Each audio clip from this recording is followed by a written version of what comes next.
Belum tentu. Harus dua itu tadi, niatnya karena Allah dan itu dilakukan sesuai dengan syariat Allah. Sekarang sebagai istri, ibu sudah melakukan semua itu niatnya semata-mata karena Allah. Apa yang ibu lakukan kepada suami itu semata-mata karena Allah? Menyiapkan sarapan, misalnya makan gitu kan, karena Allah?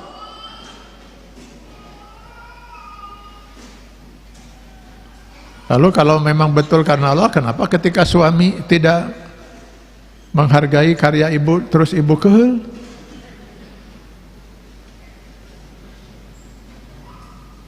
Naon itu cenah sayur lodeh kieu rasana, kata suami itu. Kesel ibu.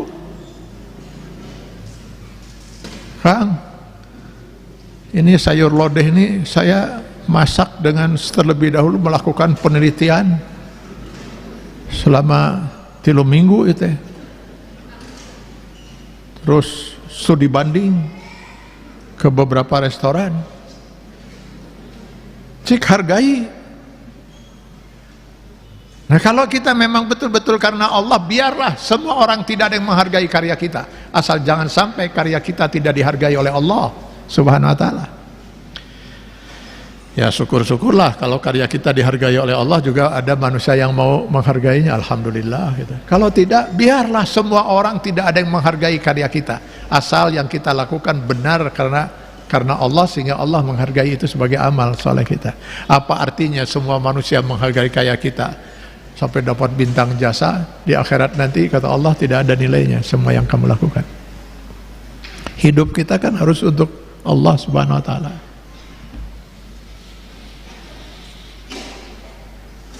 Jadi semua yang kita lakukan itu harus lillahi ta'ala dan harus sesuai dengan syariat Allah. Sudahkah kita menjalani kehidupan kita selama ini lillahi ta'ala dan kita lakukan sesuai dengan aturan dan hukum Allah? Nah itu persoalan kita. Padahal yang nanti bakal dihisab oleh Allah di yaumil akhir itu kan seluruh kehidupan kita ini, Pak, diukur dengan apakah yang kita lakukan, yang kita perbuat, yang kita lihat, yang kita dengar, yang kita rasakan, yang kita pikirkan per detik dalam hidup kita itu sesuai dengan syariat Allah. Itulah sebabnya kenapa Allah dinyatakan nanti di akhirat itu Malik Yaumiddin. Dialah penguasa tunggal di hari pembalasan. Hari pembalasan yang dimaksud di sini kenapa dengan bahasa ad-din? Karena manusia akan dihitung dia itu benar atau tidak, patut dihargai oleh Allah atau tidak, itu dengan ukuran din, agama. Jadi selama sekian puluh tahun, dari mulai usia akil balik sampai sakratul maut, yang kamu lihat per detik itu sesuai enggak dengan syariat agama Allah, syariat ad-din? Yang kamu dengar, yang kamu ucapkan, apakah itu semua sesuai dengan Quran dan Sunnah? Itu yang bakal dihisab. Maka dia adalah Malik Yaumiddin. Sudahkah kita menjalani kehidupan seperti itu?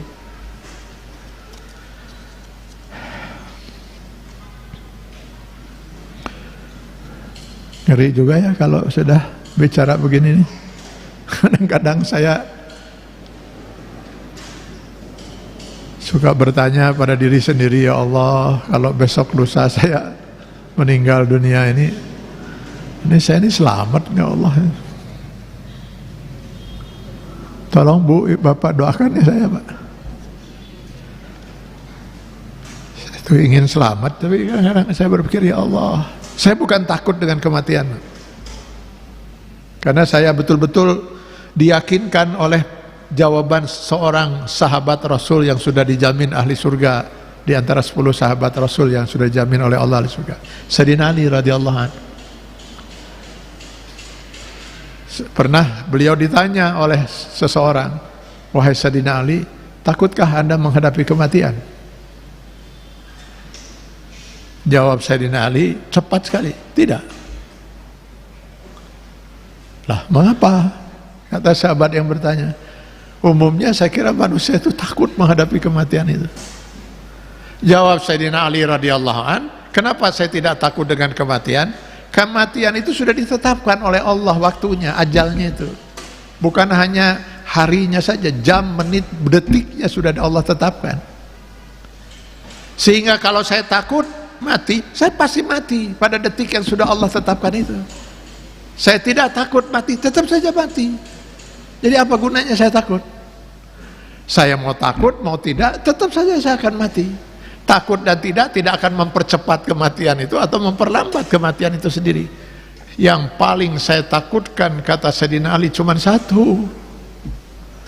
Kehidupan seperti apa yang saya akan jalani setelah saya mati.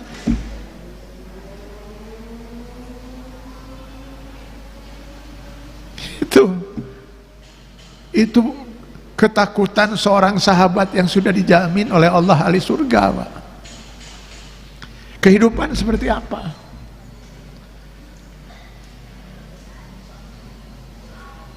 Kita kadang-kadang sekarang mungkin belum terbayang betul oleh diri kita ya. Andai kata besok kita meninggal dunia,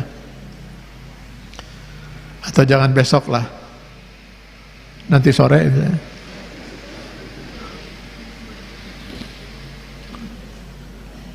Terus kita yang namanya meninggal dunia itu kemana kita? Ya meninggalkan alam dunia ini. Lalu kemana? Ya pergi ke alam lain. Alam itu alam barzah namanya, alam kubur. Di mana? Ya bukan di alam bumi ini. Alam bumi ini hanya untuk mengubur jasad kasar kita. Di Cikutras itu dikuburlah jasad kita, atau di Sirnaraga, atau di mana, di Caringin atau di mana. Ya terserahlah, itu urusan yang hidup lah, yang akan mengurus jasad kasar kita. Sementara kita kemana? Pergi kita menuju alam barzah, alam yang kata Rasulullah SAW dalam hadis riwayat Ahmad bin Hambal, nun jauh di sana. Untuk sampai ke sana kita harus melewati sekian lapisan langit. Begitu sampai di sana, kalau mau diukur dengan ukuran dunia,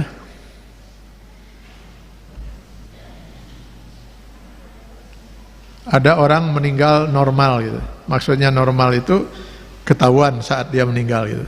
Meninggal, lalu dimandikan, dikafani, disolatkan, mungkin nunggu sebentar keluarga kumpul gitu, dibawa ke kuburan, masukkan jasadnya ke dalam liang kubur gitu. Lalu pulanglah orang itu. 7 langkah orang meninggalkan kuburan dia itu, kuburan jasadnya itu, di alam barzah itu. Nah, sudah mulai dia ditanya oleh malaikat Munkar dan Nakir, man rabbuka, wa man rasuluka, wa ma kitabuka, wa man ikhwanuka. Wah, pertanyaannya nggak sampai 24 jam dari berpisahnya ruh dan jasad, kita sudah harus mempertanggungjawabkan semua itu. Mampu kita menjawab pertanyaan-pertanyaan itu, maka kita akan dipertontonkan oleh malaikat itu surga dan di mana tempat kita berada dan kenikmatan apa yang akan kita nikmati nanti setelah kiamat dan setelah kita masuk surga. Tidak mampu kita menjawab pertanyaan itu, maka yang ditampakkan justru adalah neraka jahanam. Lalu ditunjukkan oleh malaikat, di sana tempat kamu, dan inilah bentuk siksaan yang kamu akan rasakan nanti setelah kiamat dan setelah kamu masuk neraka jahanam. Inilah menurut kebanyakan para ulama yang dimaksud dengan siksa kubur. An-nar yu'raduna 'alaiha ghuduwan wa 'ashiyah. Neraka jahanam dipertontonkan kepadanya di setiap saat, pagi dan petang.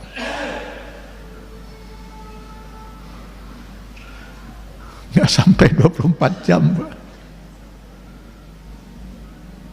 Itu yang saya takutkan, kata Sayyidina Ali. Kehidupan seperti apa yang saya akan jalani setelah saya mati? Kalau bekal-bekal apa yang sudah saya siapkan untuk menghadapi pertanyaan itu? Karena yang untuk menjawab pertanyaan itu bukan lagi mulut kita, bukan lidah kita, Pak. Seluruh fisik kita ada di kuburan. Yang akan menjawab itu adalah amal perbuatan kita. Maka bekal kita cukupkah untuk bisa menjawab semua pertanyaan itu?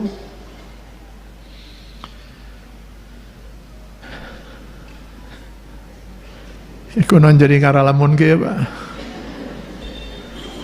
Ya kadang-kadang ngeri ya kalau udah bicara begini, ngeri sekali ya. Kalau seorang Sayyidina Ali termasuk 10 sahabat Rasul yang sudah dijamin oleh Allah surga, beliau masih membicarakan kehidupan apa yang akan saya hadapi setelah kematian, lalu amal apa yang sudah saya bawa untuk saya pertanggungjawabkan di hadapan Allah. Bagaimana dengan atian Ali, Pak? Apa amal yang sudah kita lakukan, Pak? Bahkan mungkin yang mudah untuk kita hitung dosa-dosa kita. Bagaimana nasib kita ini? Ya, karena itu, ya, marilah kita manfaatkan sisa-sisa umur kita ini untuk kita bertaubat pada Allah, untuk perjalanan hidup kita yang mungkin sudah banyak kita lakukan kesalahan, itu tidak sesuai dengan syariat Allah. Dan mari kita mengisi sisa-sisa hidup ini dengan amal ibadah kepada Allah Subhanahu wa taala. Mudah-mudahan kapanpun Allah memanggil kita, kita sudah siap untuk mempertanggungjawabkan amanah kehidupan ini.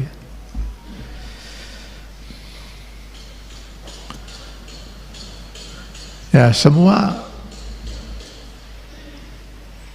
alam semesta ini ya semuanya muslim, Pak.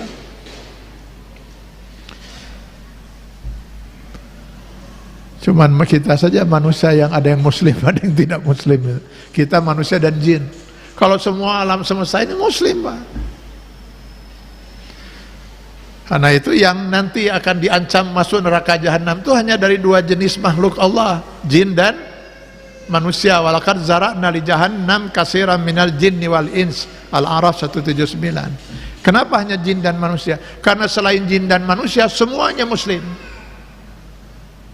Semuanya taat beribadah pada Allah. Tidak ada yang menentang Allah. Matahari itu muslim, Pak. Kapan dia harus terbit, dia terbit. Kapan dia harus tenggelam, dia tenggelam.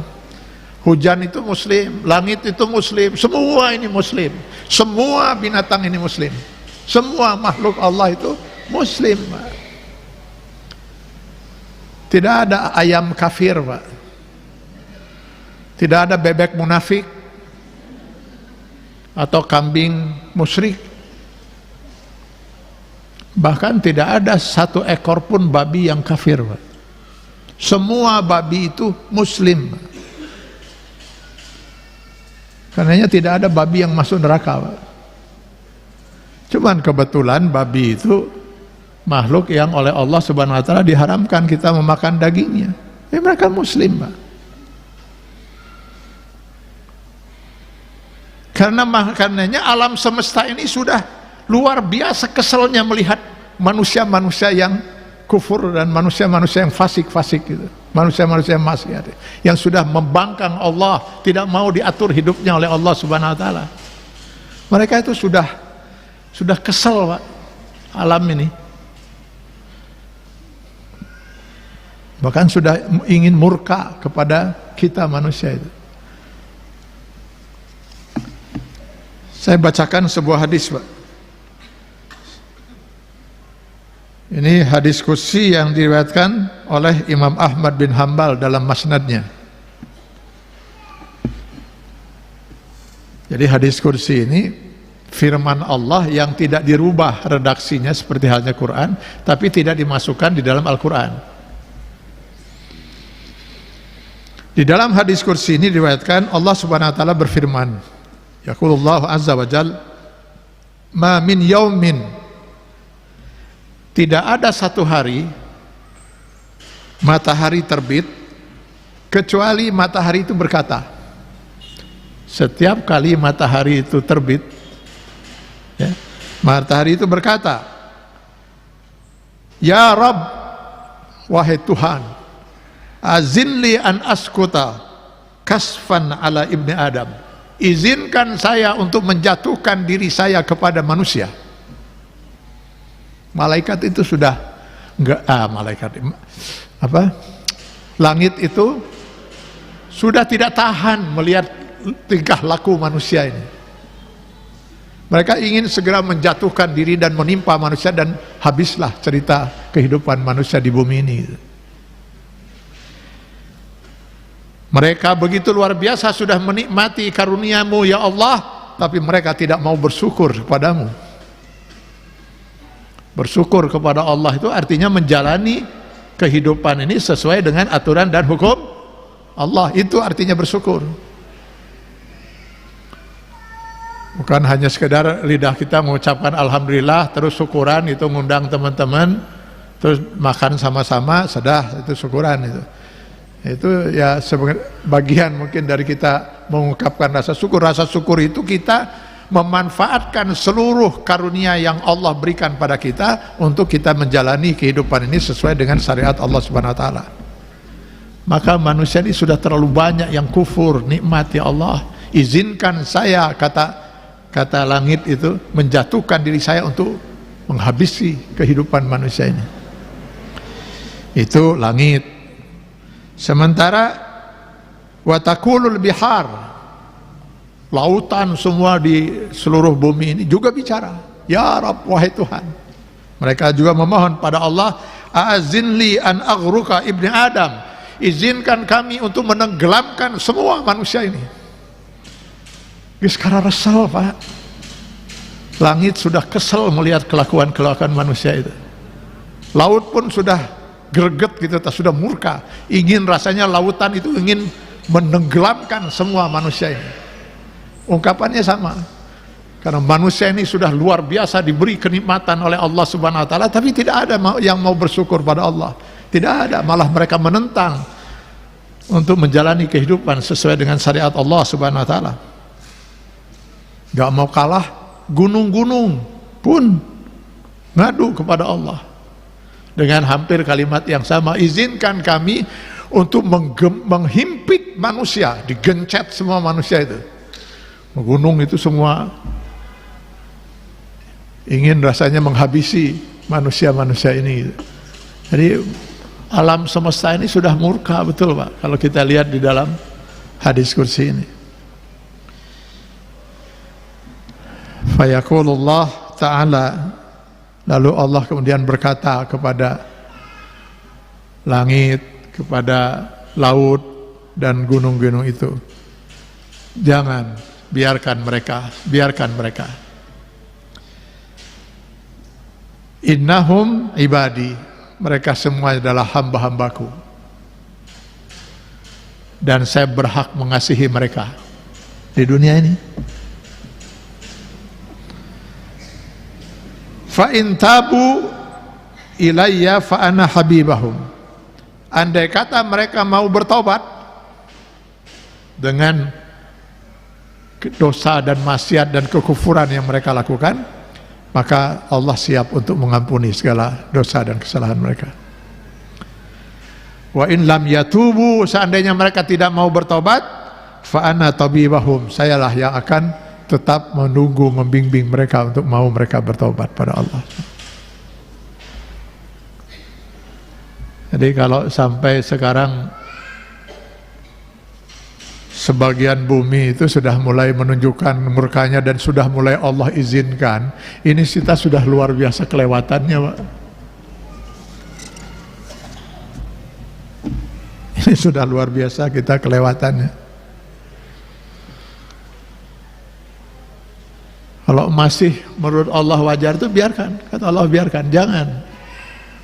Tapi kalau sekarang sudah Allah izinkan gempa terjadi, gunung meletus, itu berarti ini kelakuan kita manusia ini sudah luar biasa di mata Allah ini, itu kufurnya itu.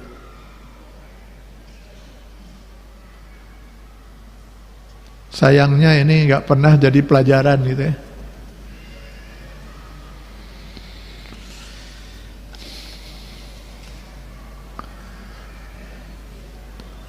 Lalu orang mengkaitkan ini kan hukum alam.